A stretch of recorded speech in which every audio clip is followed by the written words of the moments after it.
Boa noite, pessoal. A paz do Senhor, amém?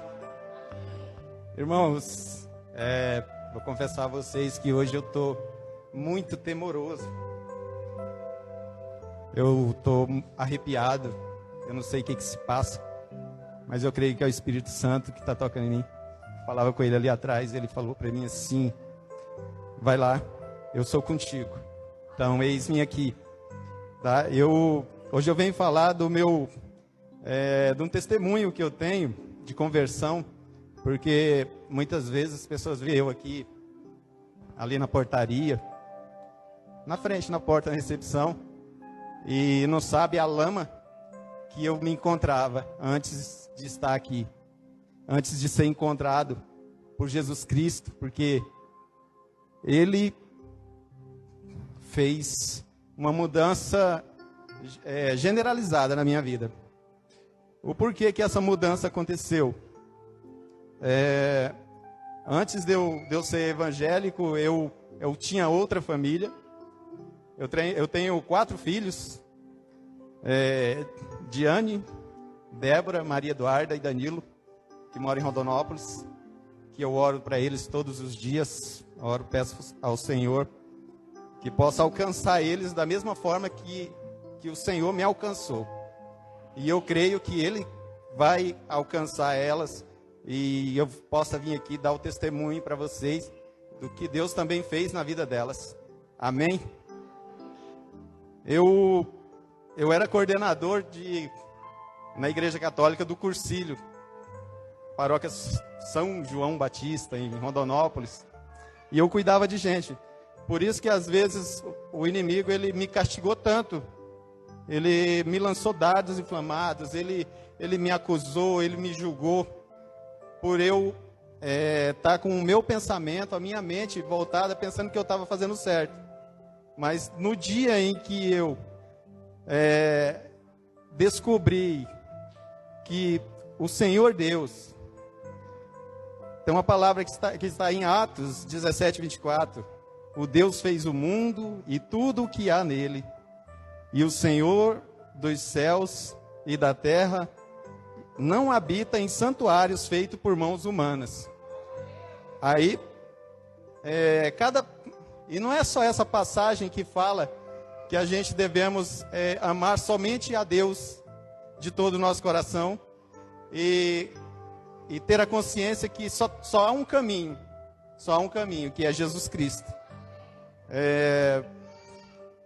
Tudo que eu vou falar hoje aqui, gente, eu não me orgulho de nada do que eu fiz, de nada.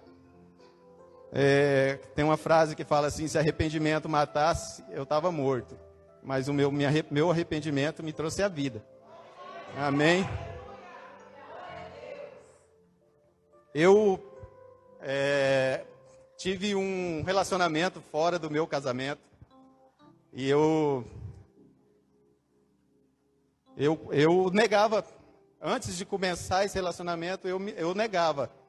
Eu falava: não podemos fazer isso. Porque o escândalo que vai ser muito grande. Mas Satanás, ele ficava já lançando os dardos inflamados. Aí mandava mensagens, mandava fotos. E a carne,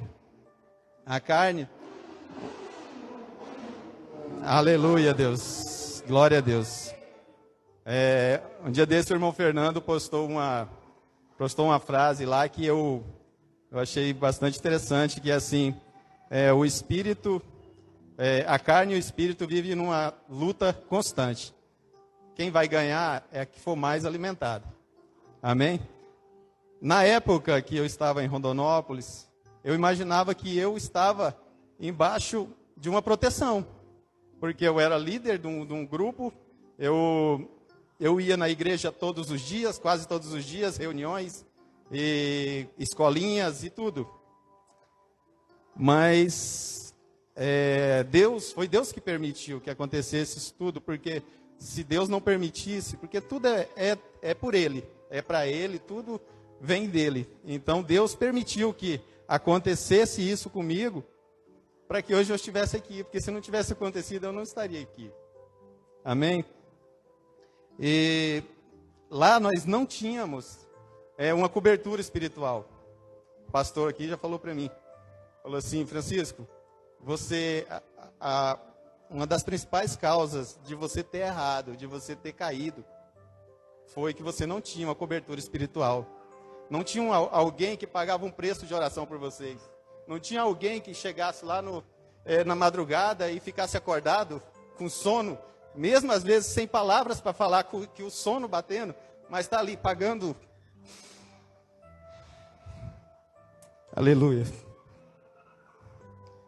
Pagando um preço de oração, cobertura.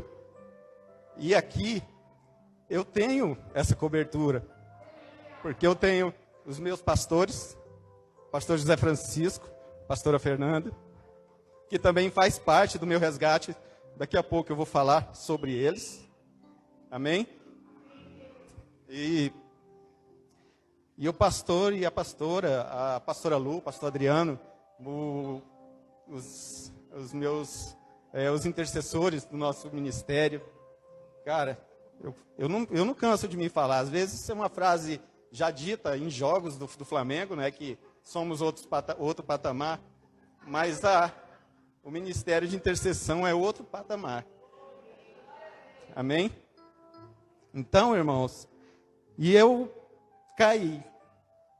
E eu pequei, voltava para casa depois de pecar, com o coração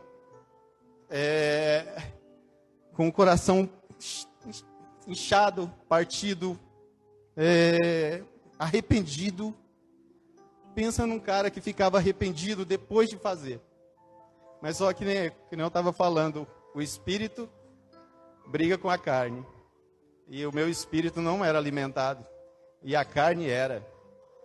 Aí ia para o meu serviço, os meus amigos, entre aspas, eu contava para alguns, né, que acontecia. Eles falavam para mim assim: se a tua mulher descobrir, você nega até a morte.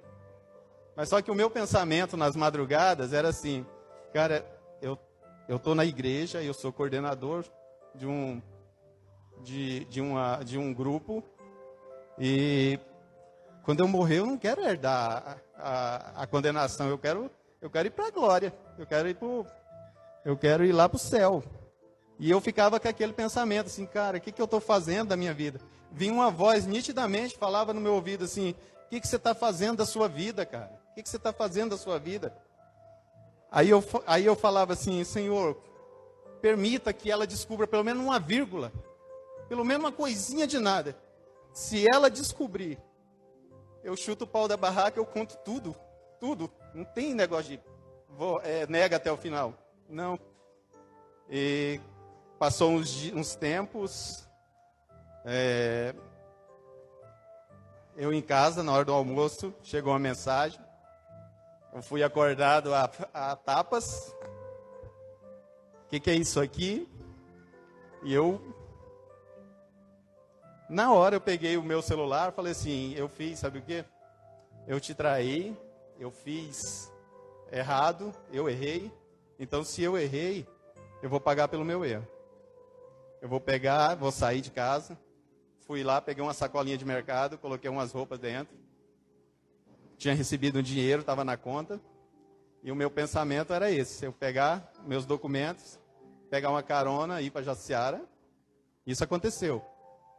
Mas ali na hora, no meu pensamento, no rompante ali. Aí catei, entreguei a chave do carro, falei para ela ficar com a casa, ficar com tudo. E fui para a beira da BR, pegar uma carona para mim ir para Jaciara. Chegando em Jaciara, na Martelli eram 5 irmãos que cuidavam, um faleceu, ficou 4. E eu fui lá na Martelli para mim pedir um emprego, né? Porque o pessoal lá da Martelli estava fazendo um puxa nos caminhões dele em Miritituba, no Pará. Aí eu falei assim: eu vou, né? Que eu sou conhecido deles, trabalhei lá 10 anos, então eu chegar lá na hora eles vão me contratar. Mas só que dessa vez tem um rapaz que trabalha lá, que é o pai da Isabela, que é o Tony Cunha, pai da Isabela, minha sobrinha. Eu perguntei para ele, ele falou assim que nunca aconteceu na vida da Martelli, todos os donos, pelo menos 2 estavam lá no seu dia a dia. E nesse dia que eu fui não tinha nenhum. Nenhum. Aí falou assim, volta amanhã. E eu saí lá de dentro, falei assim, agora eu não vou voltar amanhã. Vou descer para a rodoviária, né? E vou comprar minhas passagens, vou para Miritituba. Chegar lá, eu tenho dinheiro, alugo um quarto, vou começar a minha vida. E vou. Só que Deus é maravilhoso, porque o meu celular descarregou. E na frente da Martelli tem um restaurante. Cheguei lá no restaurante, que eu fui ver, o dono é um colega meu, que era caminhoneiro. Falou, aí, Chicão, o que você está fazendo aqui? Eu falei, cara, estou querendo ir para Miritituba. Mas eu preciso dar uma carga no meu celular, cara. Você deixa eu dar uma carga no meu celular? E ele deixou, fiquei uns 20 minutos ali, dando uma carga no celular. Aí consegui ligar o celular. Já tinha umas 30 chamadas, umas 20 mensagens. Pastor. Agora entra o pastor na minha história. O pastor e a pastora. Que eles foram passar a festa de ano de 2017, virado para de 2018. Natal de 2017, virado de ano de 2018. Mas só que eles vinham para cá, se eu não me engano, era no final de ano, né, pastor? E aconteceu algo que, uma força maior, que eu creio que é Deus, em nome de Jesus, seguraram ele lá bastante tempo. E já era quase dia 8, quando aconteceu o fato. E eu aí peguei e liguei para o pastor, né? Ele estava em casa, ele pegou e falou assim, Chicão, não toma nenhuma atitude, não vai fazer nada sem pensar. Eu quero falar com você antes. Eu falei, então, vamos conversar, marcar um lugar. Aí eu queria que você chamasse o Paulo também, né? Que nós somos os três irmãos, falei, os 3 mosquiteiros. Falei assim, bora lá. Aí fui. Aí eu falei assim, vamos lá no ginásio. A pastora Norma sabe onde que é, todos sabem. Fui no ginásio, cheguei lá, o pastor veio falando um monte de coisa para mim assim, mas edificando, não me condenando. Porque eu precisava de alguém que falasse uma coisa para mim que não me condenasse. Porque a maioria dos meus amigos me condenaram. Você é doido, você fez isso, você não presta. Meus filhos falaram que eu não prestava.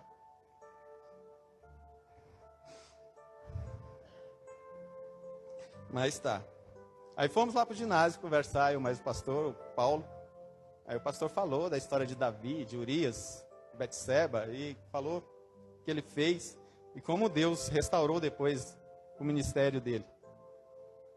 Amém? E aquilo ali, essas palavras assim, me edificava. Ela me dava um pouquinho tirava um pouquinho da vontade de sair dali e sumir. Entendeu? Eu falei assim, eu vou sumir. Quando o pessoal souber onde eu estou, vou fazer que nem meu tio, que saiu daqui 40 anos depois apareceu. Mas se eu tiver morrido para lá, tá bom assim também. Eu pensava desse jeito. Mas Deus colocou pessoas no meu caminho. E uma frase que meu irmão me disse, o Paulo, aquilo lá me impactou demais a conta. Falei assim, não, pastor e Paulo, eu errei, eu vou para o Pará, vou construir minha vida. Aí o Paulo falou assim, você sabia que você vai matar a pessoa mais importante da nossa vida?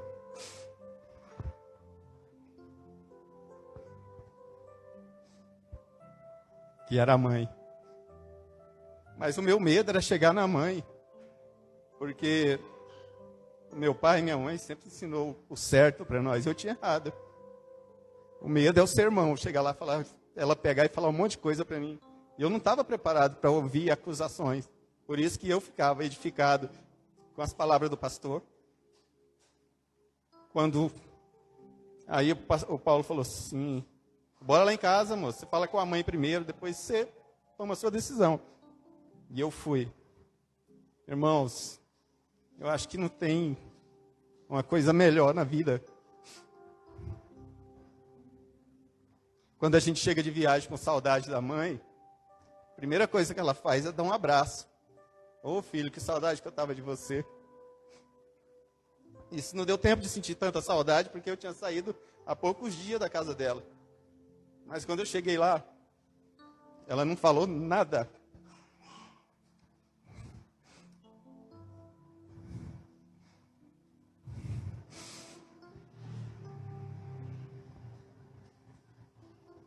Desculpa, gente.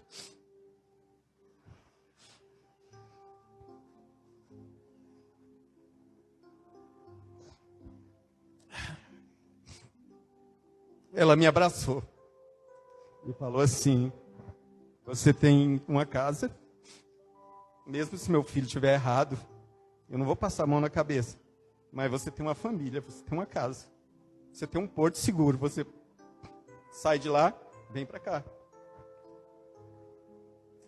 E eu fiquei, resolvi ficar. A pastora veio também, acho que a mesma palavra de Davi. E eu, nossa, ali eu já acho que o quebrantamento do meu coração, que o inimigo, ele acusa, o inimigo, ele bate em você 24 horas, na mente, fica o tempo todo. Mas para a honra e glória do Senhor, meus irmãos, Ele me alcançou, Deus me alcançou, amém? Fiquei, dias depois, fomos tentar reconstruir o casamento.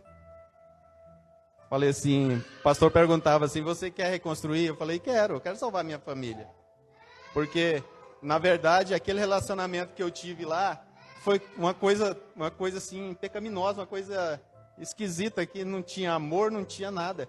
Era só desejo, era só alguma coisa assim. Mas vamos recomeçar.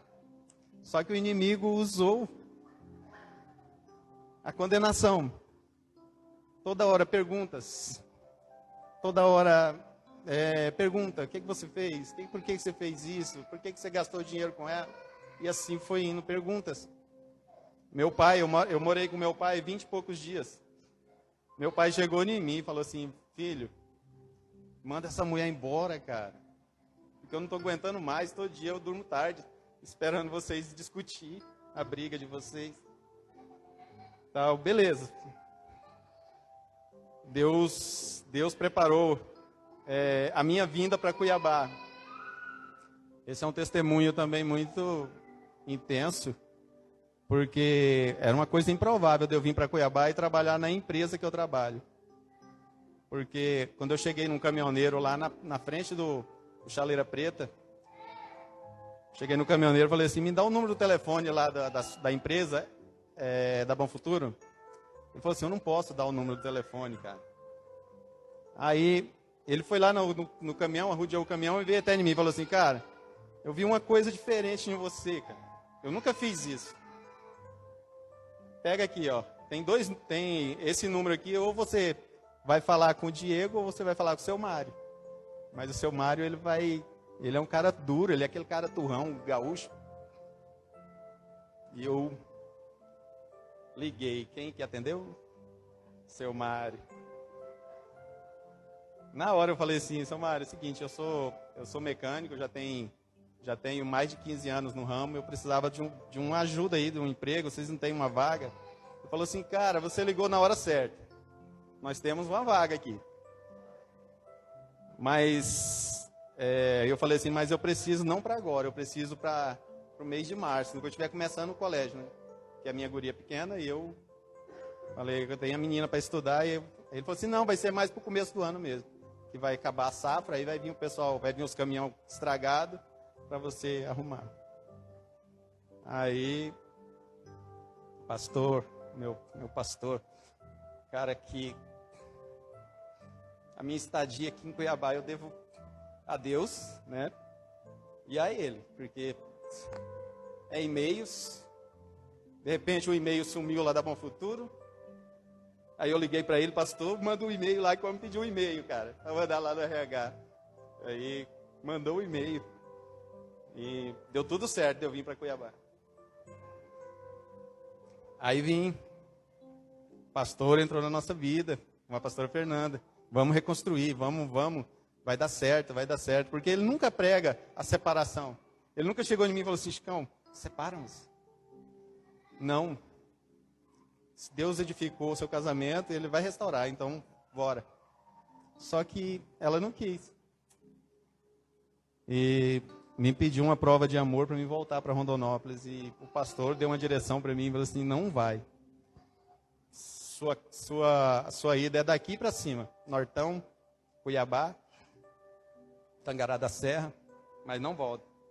E eu fiquei. Mas eu imaginava que ela não ia. Mas um certo sábado, trabalhando até meio-dia, cheguei em casa. Aí, cheguei em casa que veio uma visita para mim, Vanderlei, pastor, filho do Alfredinho. Estava querendo vender o carro já para mim tentar ajudar eles lá, né? Aí o Vanderlei trouxe um rapaz para comprar o carro. Aí falou assim, Chicão, vamos fazer um churrasco lá na sua casa? Eu falei, bora aí. Aí chegamos lá em casa, são 11h30, tudo fechado. Ele falou assim, uai, a mulher não vai levantar não? Eu falei assim, deve estar dormindo aí. Deve estar dormindo até mais tarde. Quando eu abri, pastor, misericórdia. Tava assim, o chão limpo, assim, a coisa mais bonita até. Dava até eco, assim. É de rir, sim, mas misericórdia. Só Deus sabe. Até hoje meus amigos tiram sarro de mim lá na firma. É que nem a música do Flamengo. Tem algum flamenguista aí? Aí?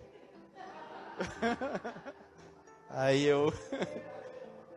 Até hoje eles tiram sarro, mas tá bom, tá valendo. Porque eu sei da lama que Deus me tirou e me colocou na luz. Daquele mundo pecaminoso. Daquele mundo onde eu tentava, de qualquer custo, me consagrar.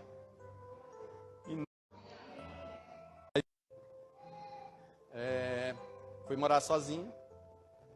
Logo, já bateu a vontade de ser batizado. Às vezes muita gente olhou assim para mim e falou assim, cara, isso aí você está indo porque a mulher foi embora, você está sozinho. Aí isso aí é alguma coisa, uma válvula de escape. Mas não era, aquilo ali já era genuíno, assim. As palavras que eu escutava, era totalmente diferente de lá. Não era. Aí o pastor colocou o meu pastor, o outro pastor da minha vida, que foi o pastor Adriano. Pastor Adriano, tá em cima da hora, meu amigo. Vai lá e prepara ele para o batismo. O pastor Adriano passou um tempão lá batendo papo, meu Deus do céu. Mas glória a Deus. Não é tempo perdido, pastor. Sabe por quê? Porque eu vou honrar o senhor, a senhora pastora, e todos os pastores aqui da igreja. Porque se não fosse vocês, eu não estaria aqui. Se não fosse Deus, eu não estaria aqui. Amém? Gente, foi... Aí comecei. Hoje eu faço parte da geração eleita. Às vezes eu falo assim, cara, às vezes eu poderia participar mais, mas o meu emprego, ele força muito. Ele é um emprego que me tira, assim, sabe, assim, é muito cansativo. É um emprego, é um serviço pesado, mas é um serviço que eu amo fazer. E eu precisava vir mais. Hoje eu cheguei cansado. O pessoal veio para ali para a igreja. Eu falei, meu Deus do céu, cara. E era para a gente entrar aí, se comunicar, e não deu. Eu falei, meu Deus, eu vou pedir perdão, porque eu cansado, porque eu fui trabalhar hoje de manhã. E já cansado a semana toda de quê? Da consagração, por quê? Porque essa semana, meu irmão, gente, se as outras semanas eu me consagrei, essa eu me consagrei. Porque não é querer me engrandecer. Porque pessoa que faz jejum não pode falar. Mas eu estou em jejum. Eu não tomei café da manhã, o café da tarde. Entendeu? Mas por quê? Teve situações no meio de semana, coffee break na Boa Futuro. Aquela coisa mais deliciosa do mundo, cara. E eu falei passando assim, nega, eu vou quebrar, cara. Hoje eu vou quebrar o jejum. Só que o Espírito Santo, cara, ele fica aqui, ó. Fica aqui, ó. E eu tô lá na frente. Ela vem os amigos, aí, você não vai comer, não? Eu falei, não, cara, obrigado, Deus abençoe, viu? Hoje eu não tô muito afim, cara. E eu tô aqui. E eu queria ser mais, que nem diz o outro, proativo, né, pastor? Queria ser mais proativo. Mas Deus vai preparar os lugares, Deus vai preparar o tempo, porque o tempo é dele, tudo é para ele. E eu queria que vocês olhassem para mim assim. E se vocês tiverem alguém na família, alguém que acontece isso, que está para acontecer, que às vezes você sabe, tenta abrir o olho dele, porque não é bom. Não é bom, a ferida fica aberta há muito tempo. Quantas vezes eu precisei chegar no pastor, imaturo de tudo. Quantas vezes saiu briga na Bom Futuro lá, e eu vim falar com o pastor ali, e o pastor vem me dar conselho, eu ia pedir conta, ia quebrar tudo, ia virar o trem. Mas, como hoje eu sou um cristão, hoje eu sou um evangélico, eu escuto ele. Quantas vezes eu escutei ele e tudo deu certo. Então, escutem os pastores, dê conselhos aos parentes, e não faça isso que eu fiz, eu não me orgulho de nada. E hoje, essa reunião veio com um nome assim de arrependimento. E eu me arrependo de tudo que eu fiz lá fora. Me arrependo de não ter vindo antes, porque foi um preço de oração mais de 20 anos, 30 anos, né, pastor? Então, muitas vezes eu brincava com o pastor, muitas vezes eu fazia brincadeiras, e hoje eu estou lá no meu serviço, lá, entro debaixo de uma carreta, eu fico falando assim, cara, cada brincadeira boba que eu fazia com o pastor, cara. Me perdoa, pastor, mas sabe que Deus perdoa o tempo da ignorância, eu era ignorante, perdoa, amém? Gente, esse era o meu testemunho, foi o meu testemunho, e não olhe, Senhor, julgando, não olhe para as pessoas julgando ela. Eu precisava de um abraço, minha mãe me deu. Eu precisava de me refazer. Geração Eleita me deu.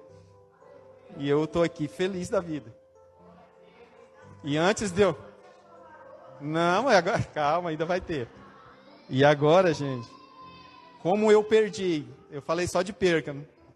Mas Deus foi maravilhoso comigo, porque eu tenho uma esposa, ela tem 23 anos, novinha, mas a maturidade dela, gente, ela é madura demais da conta, ela é aquela mulher assim que, ela sabe a hora de falar as coisas, ela não é aquela mulher que chega assim, apavorando o marido, não,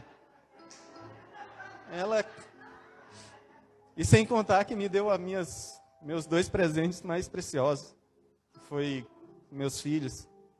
Francisco Júnior chora, me fez um guri chorão. Mas a Estela é educada.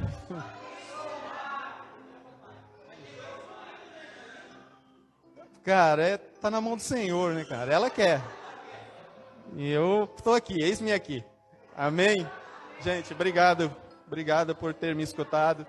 Eu agradeço a oportunidade. Deus abençoe cada um de vocês. Amém? Glória a Deus.